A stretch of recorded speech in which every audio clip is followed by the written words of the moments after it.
Dhavaleswaram barrage పక్కనే మనకి చాలా చిత్రంగా కనపడుతుంది, కానీ ఇది చాలా వర్క్ అయ్యిందట. ఇక్కడికి వచ్చిన తర్వాత ఒకసారి అవాక్కయ్యనమాట. మామూలుగా బ్లూ ప్రింట్ అంటారు కదా, మరొక చిత్రమైన యంత్రాన్ని అయితే ఇక్కడ చూడొచ్చు మనం.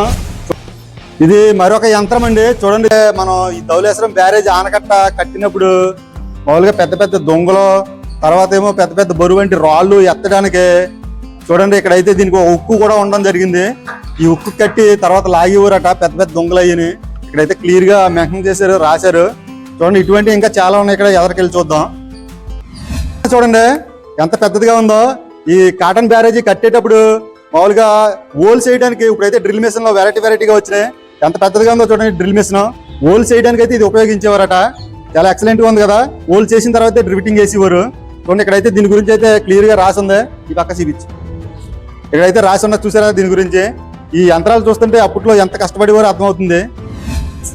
చాలా చిత్రంగా కనపడుతుంది, కానీ ఇది చాలా వర్క్ అయ్యేదట.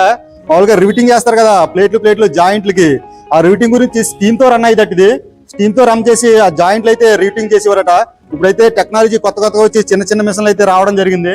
కానీ చూడండి ఎంత పెద్దగా ఉందో. ఆ రోజుల్లో ఎంత కష్టపడేవారో రివిటింగ్ చేయాలంటే. చూడండి, ఇక్కడైతే రాస్తుంది దీని గురించి. ఒకసారి ఇలా చూపించు, పూర్తిగా రాస్తుంది ఇక్కడైతే. మరి మరొక యంత్రం గురించి చూడడానికి అయితే వెళ్దాం. ఇదొక పెద్ద యంత్రం అండి. ఇది ఈ ఆనకట్ట కట్టే రోజుల్లో దీనికి మనకి ఇక్కడ కరెంట్ లేకపోతే ఇది జనరేటర్, స్టీమ్ జనరేటర్ అట, దీన్ని అయితే ఉపయోగించేవారు. చూడండి ఎంత పెద్దగా ఉందో. దీని చక్రాలు చూడండి, వారేవా ఎంత పెద్దగా ఉందో చూడండి. మొత్తం దీని చుట్టూరు తిరగచ్చు, మీరు చూడొచ్చు.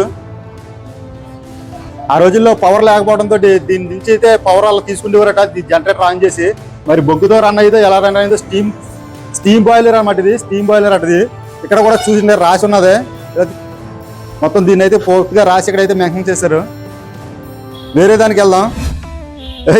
ఇప్పుడు వరకు ఇటువంటి యంత్రాన్ని అయితే చూస్తుంటారు. చూడండి, ఈ ఆనకట్ట కట్టేటప్పుడు ఇది గ్రైండర్ అనమాట, గ్రైండింగ్ మిషన్. మనకైతే సింపుల్ గా ఇంత వచ్చింది, చేతితోటి సానపడుతున్నారు. ఇది సానపట్టే యంత్రం అట. చూడండి, ఈ రాయితోటి అయితే ప్రతిదీ సానపెట్టారు. ఇప్పుడు కూడా ఇది వర్కింగ్ లో ఉంది, తిరుగుతుంది. చూడండి, ఇదిగో ఎలా తిరుగుతుందో చూడండి. మరి నిజంగా చేతితో తిప్పి సానపట్టేవారంటే ఎంత బలంగా ఉండేవారు అప్పట్లో మనుషులు. చాలా ఎక్సలెంట్ గా ఉంది కదా. చూడండి, దీని గురించి అయితే డీటెయిల్స్ రాసి ఉంది. 1863 సంవత్సరంలో మరి చాలా ఎక్సలెంట్ మైన మిషన్ అనమాట ఇది. మరి మరొక చిత్రమైన యంత్రాన్ని అయితే ఇక్కడ చూడొచ్చు మనం. చూడండి, ఇది డ్రిల్ మిషన్. మామూలుగా ఇప్పుడు భూమిలో బోర్ వేస్తారు కదా, ఆ బోర్ వేయడానికి అయితే ఇది అక్కడ ఈ బ్యారేజ్ కట్టేటప్పుడు అయితే ఉపయోగించేవారు. చూడండి, ఇక్కడ ఇంకా రూప్ ఇక్కడ అలాగే ఉంది. ఈ రూప్ కి కింద బిట్టి కట్టి వాడేవారు అన్నమాట. ఇక్కడ చూడండి, దీనికి జనరేటర్ అయితే ఉంది, డైనమో గట్ట ఇక్కడ అన్ని కూడా ఇంకా అలాగే ఉన్నాయి. ఇంకా స్టిల్ వర్క్ చేస్తుందేమో మరి దీన్ని వర్క్ లో పెడితే. కానీ దీన్ని జ్ఞాపకార్థం ఇక్కడైతే దీన్ని ఇలా పెట్టడం జరిగింది. దీని గురించి డీటెయిల్స్ అయితే ఈ పక్కన రాసి ఉన్నాయి చూడండి క్లియర్ గాని. ఇది మరొక యంత్రం అండి. చూడండి, చూడడానికి ఆకారంలో చాలా పెద్దగా ఉంది. ఇదైతే మనకి కింద ఓళ్ళు వేసిన తర్వాత, బెజ్జలు వేసిన తర్వాత ఇసుక జల్లించి ఆ రంధ్రంలో నింపడానికి అయితే ఇక్కడ రాసి ఉన్నది. చూడండి, రేడియేటర్ అయితే దీనికి ఉన్నది. స్టిల్ ఇది కూడా చాలా స్ట్రాంగ్ గా ఉంది. చూడండి, ఇక్కడైతే మరి ఈ ప్రకారంగా ఈ యంత్రం అయితే ఇప్పుడున్న వాళ్ళకి అయితే అర్థమవుదో ఇది ఏ ప్రకారంగా వర్క్ చేస్తుంది అని. చూడండి, దీని గురించి వివరాలు అయితే ఇక్కడ రాసి ఉన్నాయి క్లియర్ గానీ. కాకపోతే ఇక్కడ బాక్స్ ఉండటంతో సరిగ్గా కనబడట్లేదు. ధవళేశ్వరం బ్యారేజ్ పక్కనే మనకైతే ఈ మ్యూజియం అనేది ఏర్పాటు చేయడం జరిగింది. ఇది ఎన్నో సంవత్సరాల మట్టి ఉన్నది, కానీ దీని గురించి చాలా మందికి అయితే నిజంగా తెలియదు.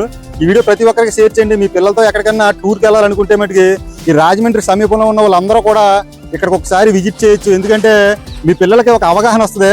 ఇక్కడ ఏ పరికరాలు ఏ ప్రకారంగా వాడారు అని వాళ్ళకి సరదాగా ఆడుకోవడానికి అయితే ఆహ్లాదకరంగా ఆట వస్తువులు కూడా ఇక్కడ చాలా ఉన్నాయి. ఒకసారి అయితే విజిట్ చేయండి ప్రతి ఒక్కరు.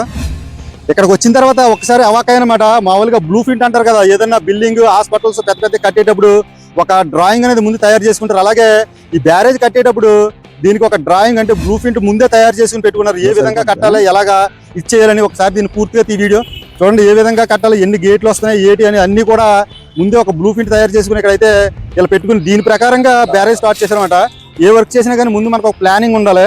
ఆ ప్లానింగ్ ప్రకారమే చేయాలి. చూడండి, ప్లానింగ్ ఎంత పర్ఫెక్ట్ గా చేసుకున్నారు. ఆ రోజు నుంచి ఈ రోజు వరకు కూడా చెంకు చెదరకుండా ఇది ఇలాగే ఉంది. దీన్ని ఇంకా మెయింటెనెన్స్ చేస్తే చాలా బాగుంటుందని నేను అనుకుంటున్నాను. మరి మీ మాట ఏంటో కామెంట్లో చెప్పండి. ఒకసారి చూడండి ఎంత క్లియర్ గా ఉందో. బ్యారేజ్ ఎంత పొడుగు ఉన్నాయి, ఎన్ని గేట్లు ఉన్నాయి, అన్ని కూడా ఇందులో ముందే వీళ్ళు చేసుకుని ఉంచుకున్నారో. చూసిన తర్వాత మనం ఎలాగైతే ఇల్లు కట్టేటప్పుడు ప్లాన్ అయితే చూసుకుంటారు, అలాగా ఇది చూసుకుని అక్కడ బ్యారేజ్ అయితే కట్టడం జరిగి ఉంటుంది అనుకుంటున్నాను. ఇప్పటి వరకు చూసిందంతా బయట అంతా ఒక లెక్క అయితే కనపడి బిల్డింగ్ లో లోపల మ్యూజియం ఉంది. అందులో వేరే లెవెల్ అనమాట. దాని లోపలికి వెళ్ళి చూద్దాం. మన ఛానల్ అయితే ఈ లోపు సబ్స్క్రైబ్ చేసుకోండి. చూడండి, చాలా కష్టపడి ఇప్పటి వరకు ఈ వీడియో తీసి ఎడిటింగ్ చేస్తాక మాకు చాలా టైం పట్టింది. మీరు ఒక లైక్ చేసి మన ఛానల్ని సబ్స్క్రైబ్ చేసుకోవడానికి ఎంతో టైం పట్టదు. నెక్స్ట్ వీడియోలో మనం కలుసుకుందాం. చూడండి, ఆ బిల్డింగ్ లోపలికి వెళ్ళి మీకు అంతా కూడా క్లియర్గా ఎక్స్ప్లెయిన్ చేస్తాను. ఇప్పటి వరకు చూసిన చరిత్ర అంతా ఒక లెక్క అయితే లోపల ఉన్నది వేరే లెవెల్ అనమాట. అసలు మిస్ అవ్వద్దు.